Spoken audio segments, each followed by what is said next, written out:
Keir Starmer, thank you. The banking crisis hasn't provided an awful lot of comedy in the past 5 years, but it's just been given the Woody Allen touch. His new film, Blue Jasmine, stars Cate Blanchett as a New York socialite who's ruined after her banker husband is exposed as a Bernie Madoff-like fraud. Stephen Smith met Woody Allen in Paris. So what do you think? I love it. You shouldn't spoil me so. Well, why not? Who else am I going to spoil? Woody Allen's new film is about greed, deception, and the consequences of financial sleight of hand. It could hardly be more timely and outward-looking, but Allen says the inspiration was domestic. She's not just broke, she's all screwed up. Cool, you know? You hear me? Excuse me, are you talking to me? I was home having lunch with my wife, and she happened to inadvertently tell me a story about a woman in high social circles, very rich in New York. And then suddenly, one day, quite unexpectedly, everything came to a halt. She was traumatized by it, which I can understand. And so I thought this would make an interesting story. I'm sure this is a big come down from what you're used to. You'll be very happy to know that I lost every cent of my own money. It's a tour de force by Cate Blanchett as your leading lady. As I was writing it, I thought to myself, you know, it would be great if I could get Cate Blanchett, but what are the odds that she'll be free just when I need her? And, you know, it's like a gift. It's like being handed a hydrogen bomb or something. You know, you don't have to worry about anything anymore. Blue Moon was the song that was playing. You know the song Blue Moon. Yeah, but I always wanted to do something with my life. You know, I had energy. I didn't just shop and lunch and go to matinees. You know, I ran charities for poor people, raised money for museums and schools. You know, with wealth comes responsibilities. I wasn't just some mindless consumer like so many of my so-called friends. Though I won't say I dislike buying pretty clothes. Blue Jasmine recalls the financial crash and also the true story of Bernie Madoff, the white-collar criminal who defrauded thousands. His own wife said she'd been in the dark about it. In Allen's movie, the villain, played by Alec Baldwin, comes to a sticky end. But that wasn't true of all the bad guys on Wall Street and elsewhere. It's true, there were a certain amount of bankers, rich people, who were not hurt and who have come back beautifully, but there were plenty that were hurt too on that level. It wasn't that every rich person simply got a free pass. There were a lot of people with money who got hurt. And the same thing on the mid-level people and the low-level people. Many people on all levels were shattered. The United States has not been in a good place at all. There have been an enormous amount of conflicts about issues that, you know, privacy issues, abortion issues, the issues that are clear-cut and common sense would give you the answer on them, but because of an enormous amount of pressure from fringe groups, progress is held up. The world is in a very scary position.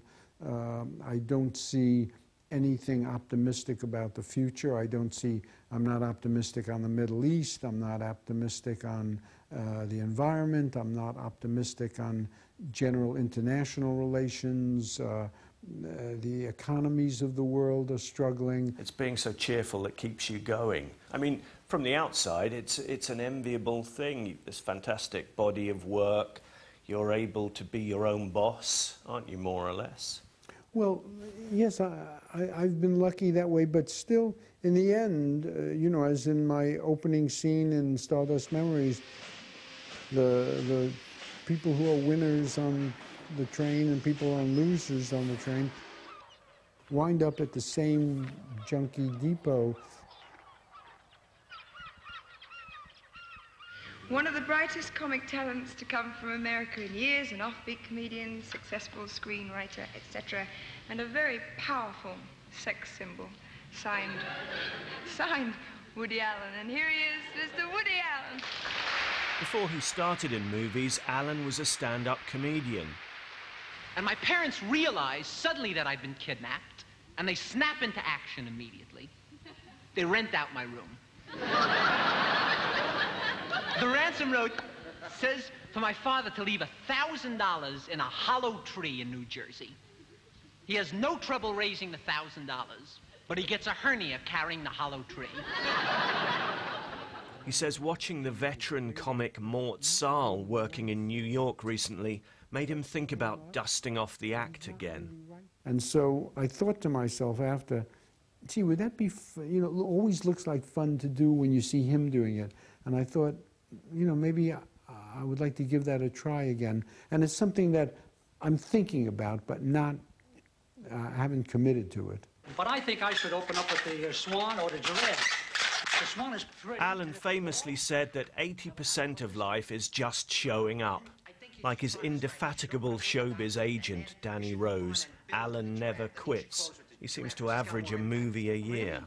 If you take my advice, I think you're going to become one of the great balloon folding acts of all time, really. Because I don't see you just folding these balloons in joints. You know, you listen to me. You're going to fold these balloons at universities and colleges. You're going to make your snail and your elephant on Broadway. You know what I mean? But the thing to remember is, before you go out on stage, you got to look in the mirror. You got to say your 3 S's: star, smile, strong. Star, smile, strong. The director describes his films as a distraction. From what? From the hereafter. Eventually there will be nothing. And when I say nothing, I mean nothing at all, absolutely nothing. You say that with a smile on your face, though. I mean, yeah, because it's so hard to conceive of nothing. You know, no darkness, no lightness, no air. No movies. No nothing, yeah. And no anything, no nothing, but no anything. Like a tiny flame flickering in an immense void with nothing but waste. As Alan's canon proves, the great thing about the meaninglessness of life is that it's good for a few laughs. What are you doing Saturday night? Committing suicide.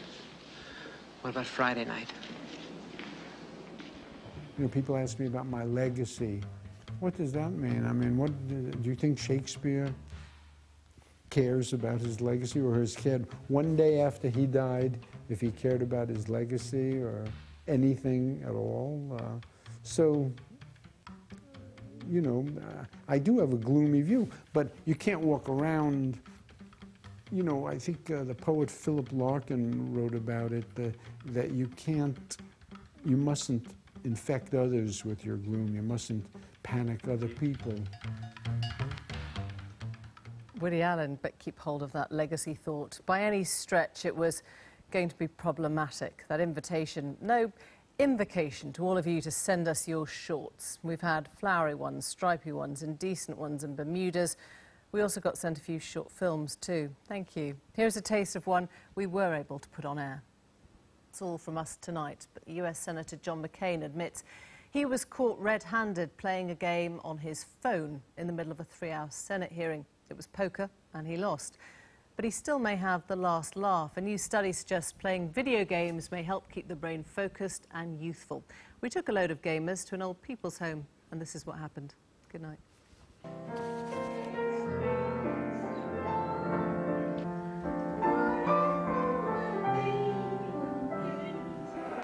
Keep your finger on that. Yeah, keep your finger on that. Acceleration, acceleration, acceleration. Too many things.